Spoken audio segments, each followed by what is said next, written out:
truly an honor to be here today as we honor Colonel Charles Young and raise the 9th Cavalry flag here.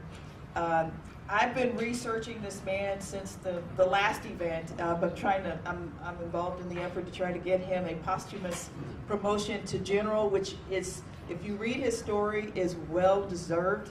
And had he been any other person, it probably would have happened. So that's not done. It's not done yet. But I wanted to be here today, and I've had a chance to talk to the news crews, and I'm encouraging people to read who this man was, read his story. As a veteran myself, and by the way, I bring you greetings from VFW Post 4075 in Frankfurt. I tend to wear this hat to all the veterans events that I attend, and it's my way of honoring the veterans who may be here today, or Kentucky's veterans. This one says Frankfurt on it, much to the chagrin of the Bowling Green VFW, where they wanted me to join instead. One thing I've learned is that veterans are a sort of competitive lot. We tend to be a little bit competitive, but it's all in good fun. But Colonel Charles Young's story is one that deserves to be told. It deserves to be heralded, and I pray that the exhibit here, that the flag raising here, will prompt others to read his story and know just how courageous and valiant this man was. Attending West Point in the 1800s as a black person could not have been easy, and I can only imagine the vitriol that this man went through, but yet you read his story and he persevered. No one was going to keep him from serving his country. That's what he wanted to do, and that's what he did valiantly. And so I have here an acclamation from Governor Bevin, which I will read. To all to whom these presents shall come, whereas Colonel Charles Young was born in Kentucky, the son of former slaves, his father a Civil War veteran, Colonel Young was an educated, intelligent leader who took great pride in his family and lifelong relationships with friends.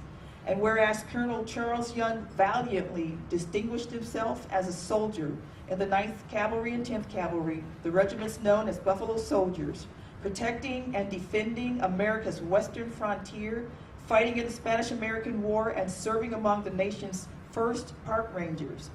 Whereas Colonel Young shared common traits with many other brave American soldiers, including courage and fearlessness in the face of overwhelming odds, and the determination to complete his mission.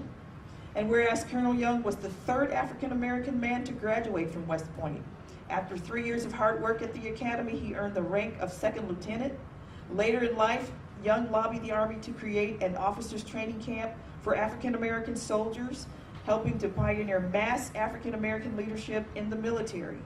And whereas, after the Army recommended his retirement due to high blood pressure, Young, determined to be reinstated to full-time service, rode to Washington, D.C. on horseback to meet with the Secretary of Defense, who promised to look into his request.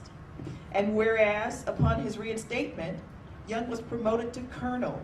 He befriended the prominent African-American intellectual W.E.B. Du Bois, who considered Young one of the talented 10th, responsible for leading the struggle for racial justice in America.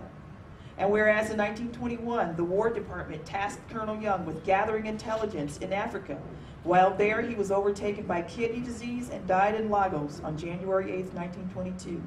He was then returned to America to be buried with full honors in Arlington National Cemetery. Now, therefore, I, Matthew G. Bevin, Governor of the Commonwealth of Kentucky, do hereby pay tribute to Colonel Charles Young. So I will give this certificate to you.